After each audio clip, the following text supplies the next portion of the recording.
Hi everyone, and welcome to this tasting session for the 2021 Ginposium. Yes, I'm back yet again. Apologies everyone, but we are going to taste some fantastic gins, the most exciting gins, or some of the most innovative gins that have come out in the last 12 months. Always very exciting. Now, of course, you'll be very pleased to know that you won't just have to listen to me chit-chat about them. I have a fantastic panel here. We have Alice Pearson from Cotswolds Distillery. We have Rosie Milsom from Atom. We have Sarah Miller, Gin Ding Ding, Ding Ding. We have Emma Stokes, the Gin Monkey and chief agitator and conductor of World Gin Day. And of course, we have Bernadette Pamplin, who is under the Ginfluence. Welcome, everybody. Hello. Hello.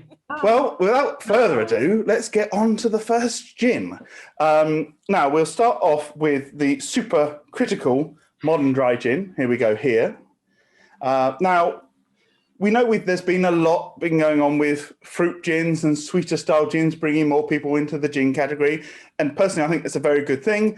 But we can't forget about this, the juniper berry. And that's what we've got with super critical gin here. So we'll have a little taste. It's 47%, and then we'll talk a little bit more about the detail behind it.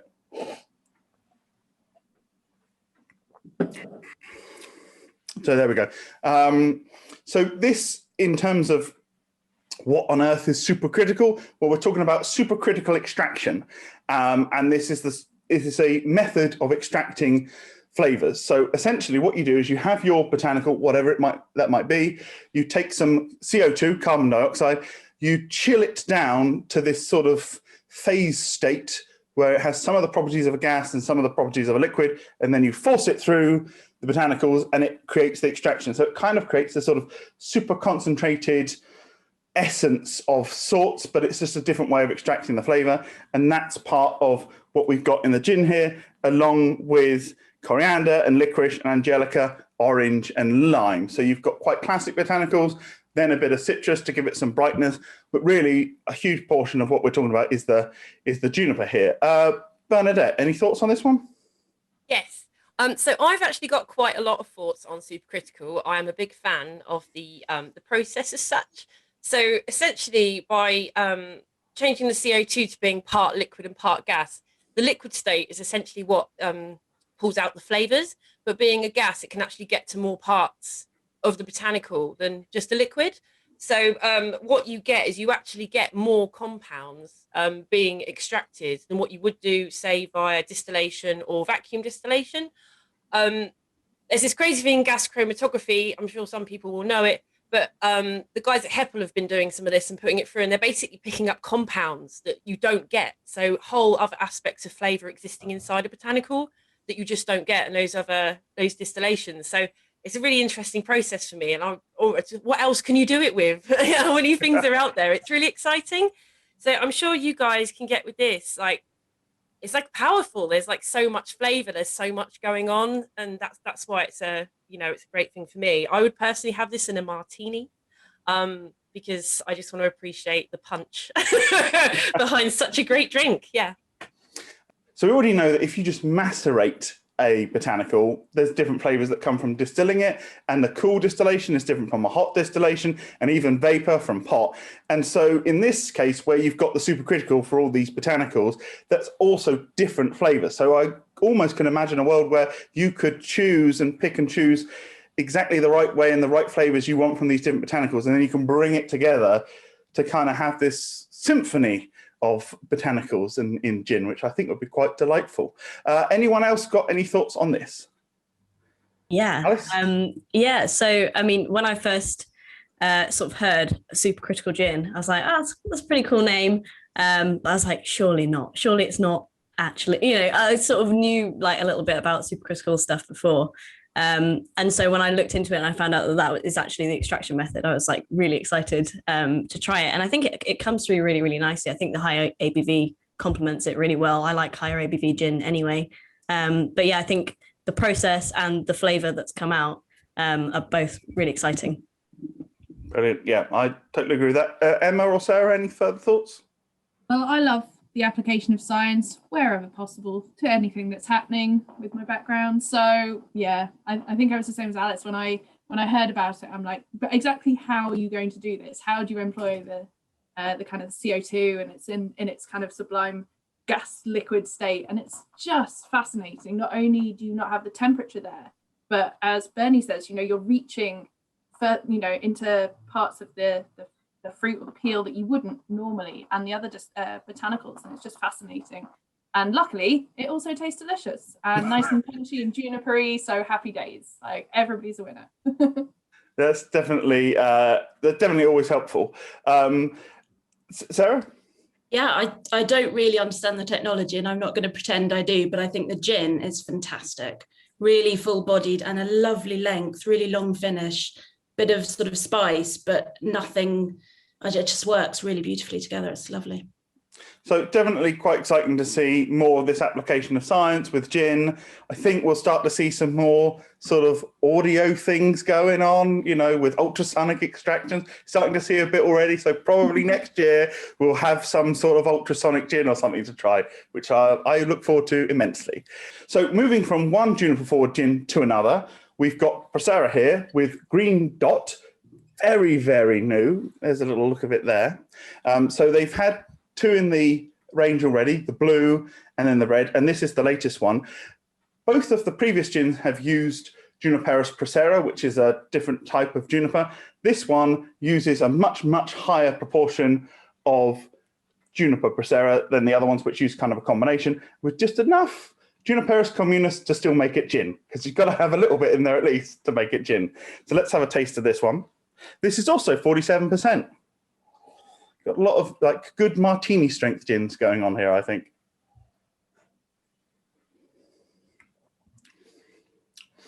So this is really what we're talking about, is a single botanical. It's all about juniper. So all that complexity and everything that you're getting there is just from that botanical. Sarah, I know you're a bit of a juniper hound, so tell us, what do you think of this? I am, and I'm a big fan of Procera, and this absolutely does not disappoint. It is rich on the nose and on the taste buds. It's almost perfumed. It is rich and resinous, oily. It's like biting into a fresh juniper berry. It's got a bit of pepper bite, lovely long finish. Yeah, it's all juniper and pine, and it fills your mouth. I think it's just lovely, really, really well executed. I think it's quite incredible how much complexity you get with just having juniper in there. And I think one of the things that I definitely get is that slightly sort of slight buttery creaminess, which I think is quite indicative of the Procera juniper. But I think that just adds something to the mouthfeel. There's some spice there as well. So it's not one-dimensional by any means. It is all about the juniper, but there are these nuances as well. Alice, any more thoughts on this? Nothing really to add. I mean, I completely agree. I just think the mouthfeel is amazing, and it's almost got like a kind of chocolatey mouthfeel. It's just so rich and thick. And Sarah, how would you think about mixing this?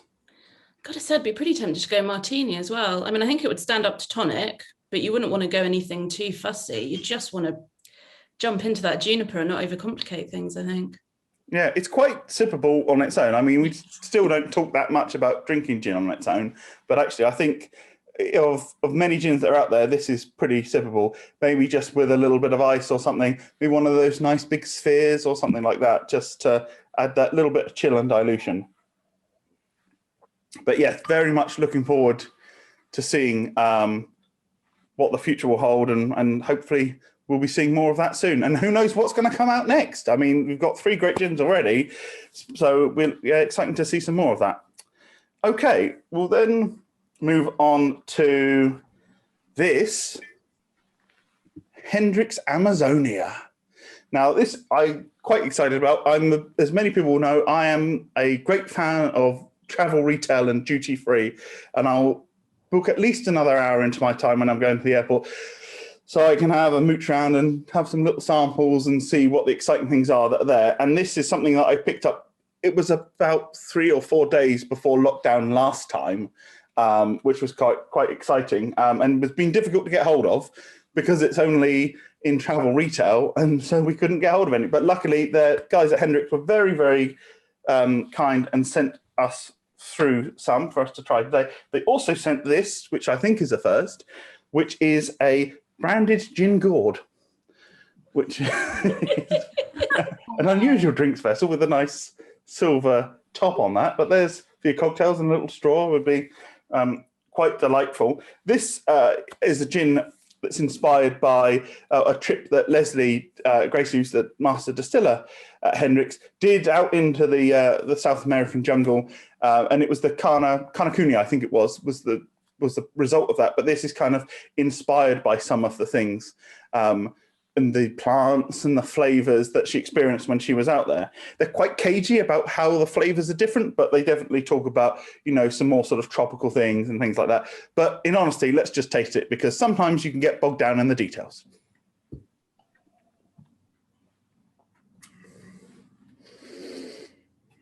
And this is 43.4%. And I think it has that slight sweetness, that freshness, that roundness that you'd expect from Hendricks, but then it goes to the next level. And Rosie's going to tell us about that. It's like exotic on the nose, isn't it? It's just like juicy pineapple and but then when you taste it, it's sort of like you still get that Hendricks sort of signature, but it's sort of built on with that sort of really like tropical fruit notes, which I love. I think it's fantastic. I like it a lot. Just making a little cocktail here, could just spot on with those sort of pineapple-y notes. It is exotic, it's fruity, it's luscious. And if I can get the top off, which is always the trick, isn't it? There we go. A little bit of pepper in there as well. For this, I would make a gina colada, which is basically a pina colada, but with gin, and really, really works because it brings out those fruity notes, but you're still getting some of the juniper coming through. And that is, quite delicious. We should be drinking more gina coladas, I think. So anyone else got some thoughts on this one? Or how you might mix with it or anything? I'm really impressed. It's so unusual on the nose. I mean, you can't avoid, those pineapple notes, but then it has still got a lovely underlying dryness. It's very clever. Yeah. And that was kind of the frustration that you could only get it in travel retail. But I think I'm starting to see it. There's the odd website that's selling it now, so you can get it in the UK. And of course, it's a litre as well, so it goes that little bit further, which is always lovely. Anyone else? Alice, did you have something to say on this one? Yeah, I just further to your point, Sarah. I think it's interesting. The flavour almost, to me, tells a bit of a story in itself. I think you can really kind of see that travel and that kind of story behind it. Just with the amount that's going on in there and the way it kind of finishes. Yeah. I really want to put it in a French martini as well with gin and use this as a base rather than vodka. I think that'd be lovely. See that working? I was also just struck by, as we were recording it yesterday was Chartreuse Day, but I thought in our last word it could work quite well because there is that synergy between pineapple and green chartreuse. So I think that could be kind of an interesting combination as well. There we go. Right, well, that's three very exciting, quite different gins. But, the last one, getting some of those sort of fruitier notes coming in. And we've also been talking about science and technology. And our next gin, which is the Citadel Jardin d'été, or for those that don't speak French, Summer Garden. This combines the two. So this is inspired by Debbie, who's Alexander Gabriel, the creator of Citadel. She has a sort of summer garden with different fruits and things in there. So it's somewhat inspired by that. And then you've also got a slightly different method in which they're making the Citadel.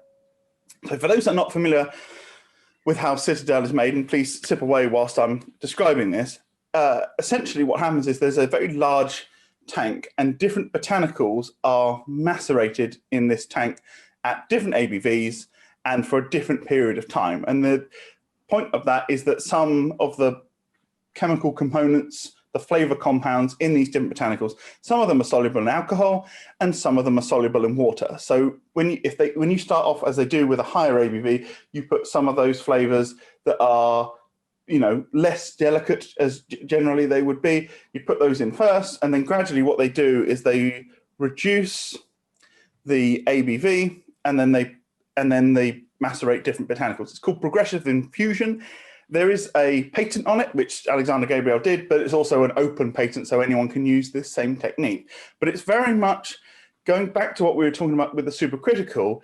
it's looking at like different botanicals work potentially in different ways. They can release different flavors depending on how they're treated. And I think this is like a stage of gin where we are at now. I think before, and you can make some great gins just by putting it all in a still or macerating for a bit and then using it. You can make beautiful gins doing it that way. But now people are really getting into the real science and these variations on it. So they get that down to the lower ABV, and then once all that's done, it's in the still, some juniper berries. Most of it is distilled botanicals out. So the botanicals are not in the still. And the difference that makes is, well, one, they're direct fire stills, so you get much more of a risk of scorching, some burnt flavors and stuff from the botanicals. But so that's largely the reason why they're using this sort of system. And it's actually, again, this is probably something for another talk one day at the Ginposium. So Nicholas, pay attention, looking at botanicals in and botanicals out, because I'm starting to see more people make more of a discussion, maybe very quietly, about what they're doing. And I think that's definitely something worth investigating, because again, as ever, there's no right or wrong answer, but you'll get different results from different things. So that's the first part with the progressive infusion, and then we move on to the second part, and that's where it gets again a little bit more sciencey with the vapor infusion. So they've got yuzu and mango and lemons, and they're all done through this cold distillation, and that's because with some of these citrusy notes, you need like a slightly cooler distillation to get some of those fresh notes that Alexander was looking for. You can distill them in a pot, but the flavors that he wanted, that was the method that he felt would work well. What's quite interesting with the lemon is that the lemon peel is used in the progressive infusion, but the lemon flesh is used in the vacuum distillation. So let's have a taste. Well, you've had a taste. What do you think? Alice? I think this is really interesting. To me, the lemon is probably the most prominent thing straight away.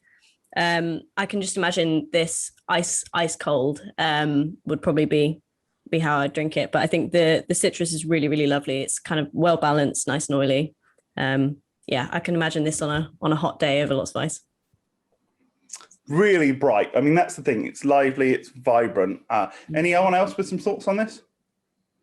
I saw, I can't remember who said it now, but I saw a quote on my way home today, which said, one of the best gifts a garden can give you is the restoration of the five senses.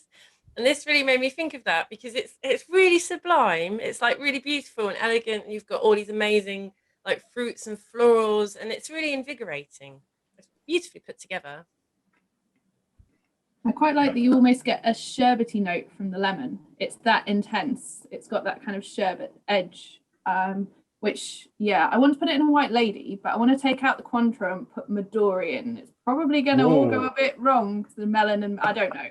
I've got it in my head. I'm going to give it a try. Just want a green cocktail. That's what you want, Emma. Hello. Rosie? Yeah, it's a sort of candied, sort of lemony, like slightly sweet waxiness as well. The lemon and the citrus is really, really fresh and bright. It's lovely. I really like it. And obviously, work really nicely, gin and tonic or just in a highball. But you're spot on, Alice. I think because I've tried it in quite a few different drinks, and my favourite was it just served neat out of the freezer. I thought it was fantastic. Now, don't do it if you've got a really cold freezer, because it's 41.5. But most freezers should be fine for that, but just watch it out. But it's so thick, but you still get all the flavour, and it's just beautiful. Probably one of the nicest gins I found to sip neat from the freezer. Just delightful. Yeah, when you have people say, oh, I like vodka from the freezer, I don't like gin, get them to try some of this and bring them over to the team. Sarah, did you have any thoughts on this one? I just agree. I mean, the citrus is so upfront, and yet it's fresh, but it's delicate. It's light and just well handled. It's very good. Excellent. Okay, we shall move on to Bombay Sapphire Sunset. There you go for your sundowners. It's got the classic Bombay Sapphire botanicals, but in addition, it's got white cardamom. We talk a lot about green cardamom. Even we start to see some more of the black cardamom. But I think this might be the first time I've seen white cardamom. At least it's not something that you see very often. Turmeric is another botanical. Been hearing a lot about turmeric recently, so it's quite exciting. It's kind of on trend kind of flavour. And mandarin peel as well. And this is at 43% ABV.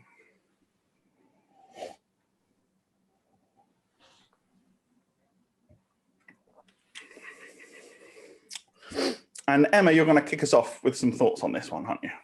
Yeah, I love this one, which is unusual because most of you here know my thoughts on cardamom, especially green cardamom. Very sensitive to it, so anything with it just kind of hits me like a truck beside the face.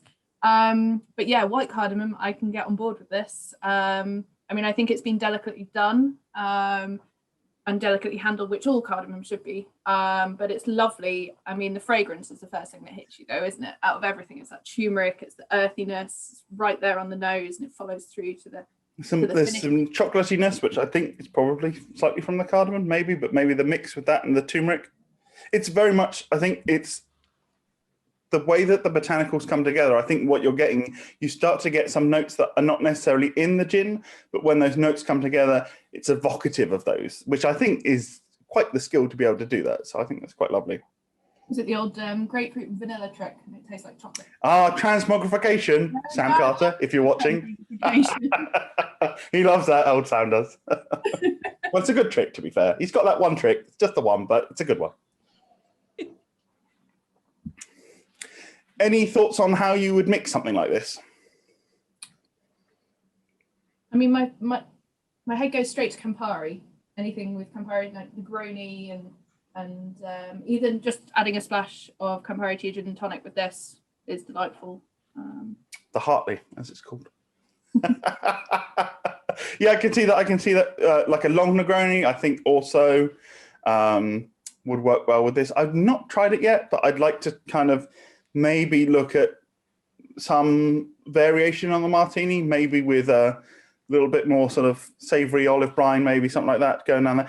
Maybe even like down that olive oil route. You know, there's certain people start to put a little bit of a clean martini, I believe is what it's called. I've seen some people refer to it as. It's still got booze in it, don't worry about that. But it's, yeah, it's olive oil as opposed to the dirtiness of the olive brine, which adds a very nice aspect to the mouthfeel. I think that actually might be what I'd try. So like a normal martini, but rather than adding a bit of olive brine, tiny little bit of nice olive oil, not any old rubbish, you know, Dutchy originals or something. Mr. Backon's latest. Oh, of course, yes. Get something from him. Yeah, exactly. Those ones. Any other thoughts from anyone else? No. The rooty, earthy nature of it with a bit of spice. I mean, it's so different to the previous one, and yeah, it's excellent. Really well handled.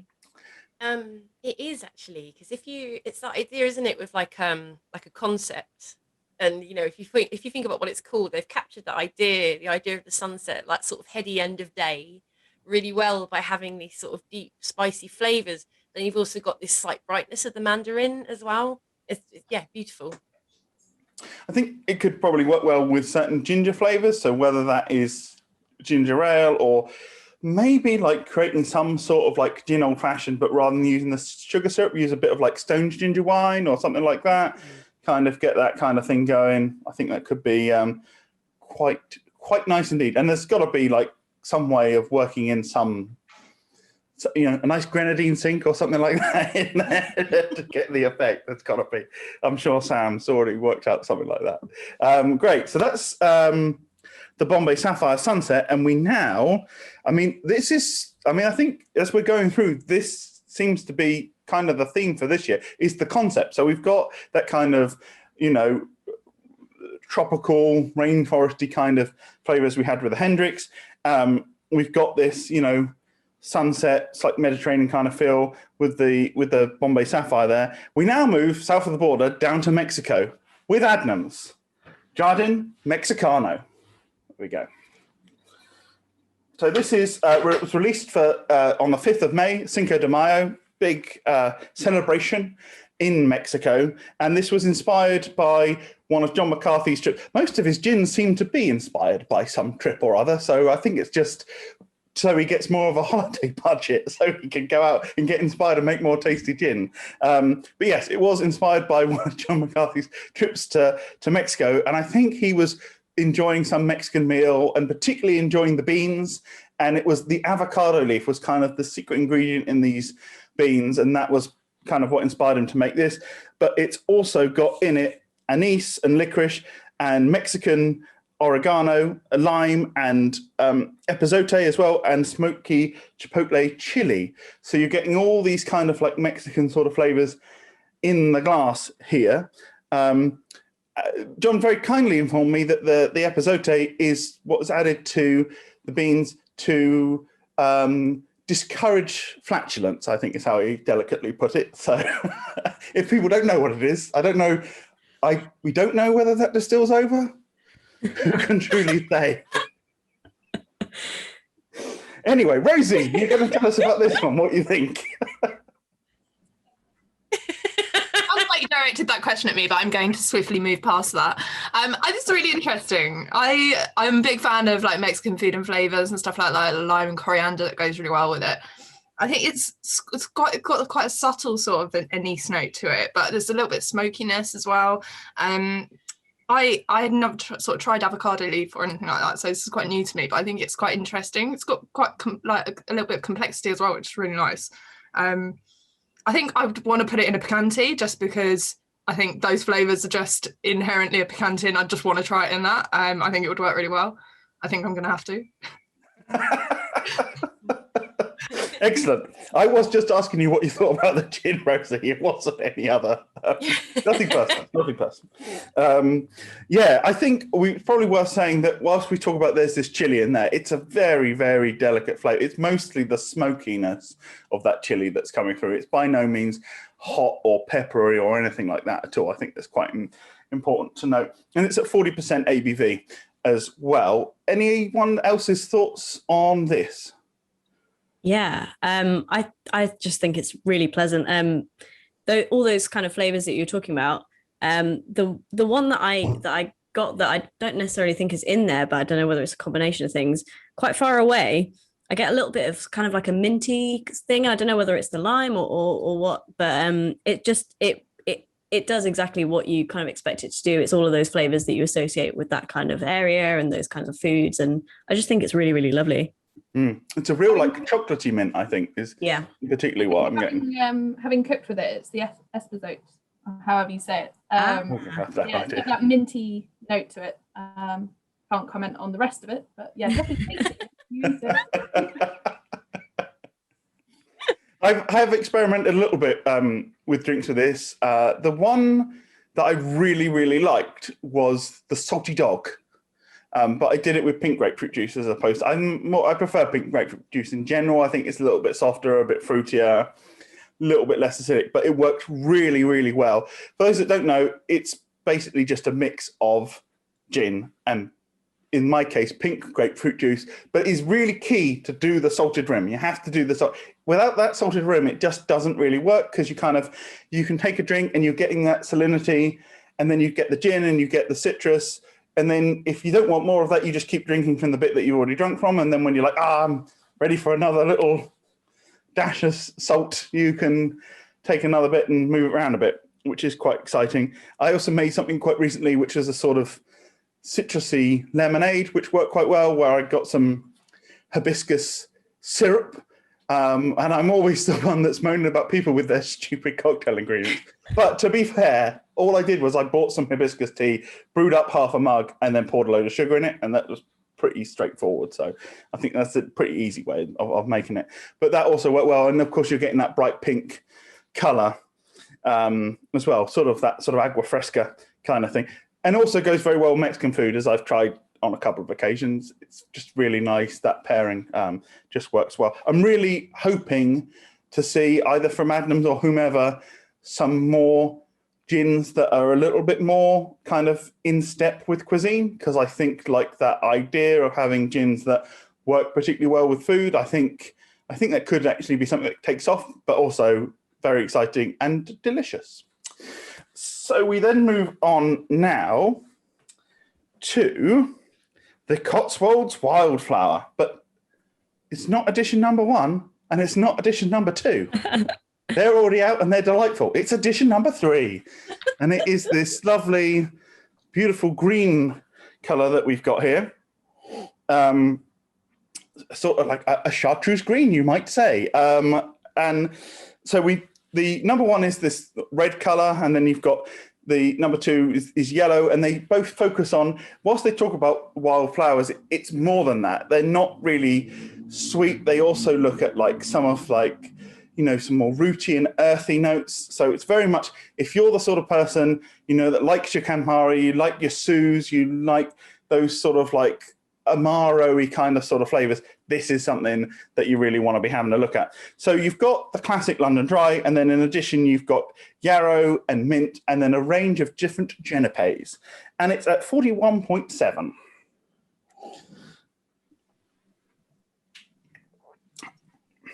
And Bernadette, your thoughts, please. Oh, it's wonderful. It's for something that's it's got like a sweetness to it, and it's got a viscosity, but it's also really complex. And I really appreciate it when you can find all that together, because you do normally lose some of those components along the way when you try and do it all. But you've basically, like, well done, Alice, you've nailed it. Basically, it's really, really well done. There's lime in there as well, I believe, isn't there? So you've kind of got this fresh thing of lime going on as well. So it's really bright and beautiful, and also sweet as well. It's lovely. Now, as you are the creator of this, is there anything probably that I've got wrong or that I've missed? Probably no, nothing. Nothing you've got wrong. Yeah, I think the thing with this was that we were just going for something really, really lovely and complex in the same kind of style that chartreuse is so complex. You could pick out a million flavors. So there's a lot that's gone into it. As you mentioned, mint, yarrow, etc., angelica seed, all sorts. But I think I'm really pleased with how it's come out. I think the balance is, I'm really pleased with it. It has that lovely, like, it is sippable because there is a little bit of sweetness, so it's almost sippable like you might sip a liqueur or like over ice or something like that, but not as sticky as a liqueur is. And as doing a chartreuse tasting yesterday, that is a very sticky liqueur, I can tell you.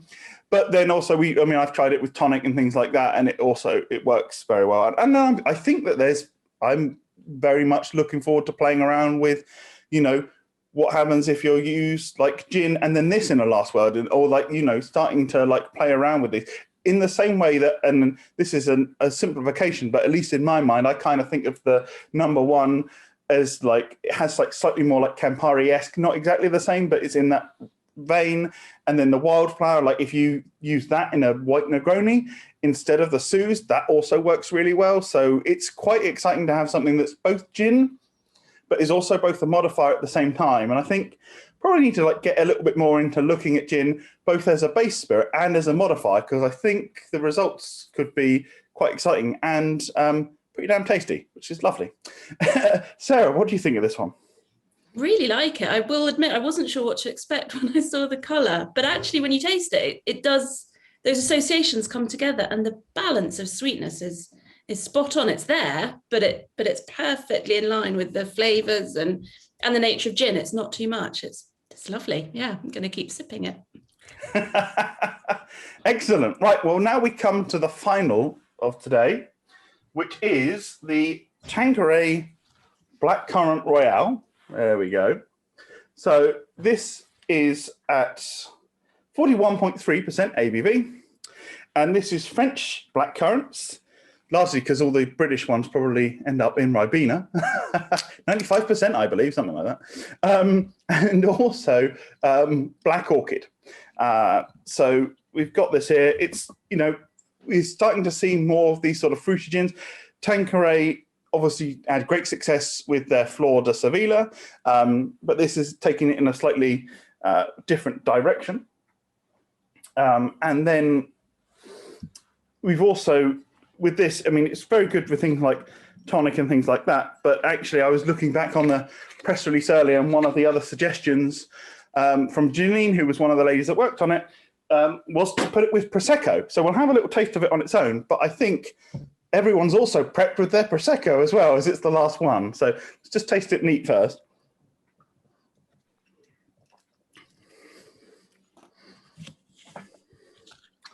So, Bernie, thoughts on this one?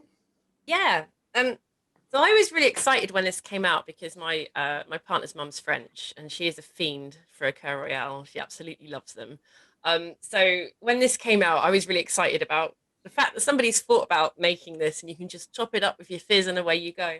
And it's really interesting trying it on its own because, I mean, on the nose, the blackcurrant is just overwhelming. It's like, it's so fresh and bright, which is wonderful. But then you do have like a little bit of smoothness from vanilla, I think, which is in there as well. And I'd love some help picking out the black orchid because I want to know what that tastes like. I haven't quite figured that out.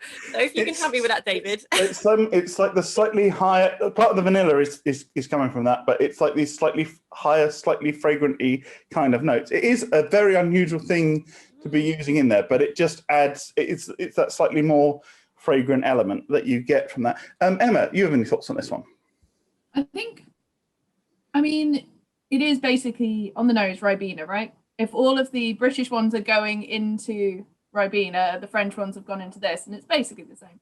But I think it's really clever. What I like about it is it's going to make cocktails easier for consumers. Then, you know, you can whack this in a bramble. You don't need the creme de mure. You can use it, as you say, just with Prosecco, or you could do some clever kind of split base. I think this gin and another gin alongside each other, and it just means that for those people who aren't going to think, oh, I'm going to buy a bottle of Chambord, what the hell am I then going to do with it?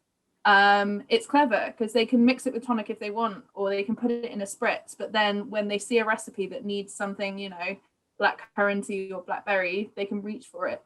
So I really like that aspect of it. One of the real hard things with any cassis, any creme de cassis or anything like that you get, is just how incredibly sweet it is. And actually, legally, creme de cassis does need to be very sweet, but it does make it, as you quite rightly say, difficult to balance the sweetness out. And I think at least like this is, in this case, that's something that's done. I think like, because blackcurrants, they are so tart. So this could have been incredibly sweet. And I feel like, yes, it's a sweeter, more fruity forward gin, and that's kind of, you know, and this is something that's bringing more people into the market and it's growing the market. But I think there's still the balance is there to bring in, you know, those gin notes, and it's still not that many steps away from gin, or it still is gin, right? So I quite like that. In the same way that Flor de Sevilla did that, I feel like this is kind of doing it in the same way. Any other thoughts from anyone else? For me, there's a lot of nostalgia kind of associated with it because it just says sort of like blackcurrant boiled sweets to me. Reminds me of like my grandparents and like all the kind of those fruity boiled sweets that you get. It's really, really lovely and just it's spot on with that flavor, that kind of sweet fruity thing. It's great. Right, well, let's try it in with a bit of Prosecco, as it's the last one, you know, celebratory. Here we go. Oh, we're going to have a succession of popping corks. People will think it's New Year's Eve. I like that technique there, Sarah. Sarah's pro there with that. Whoa.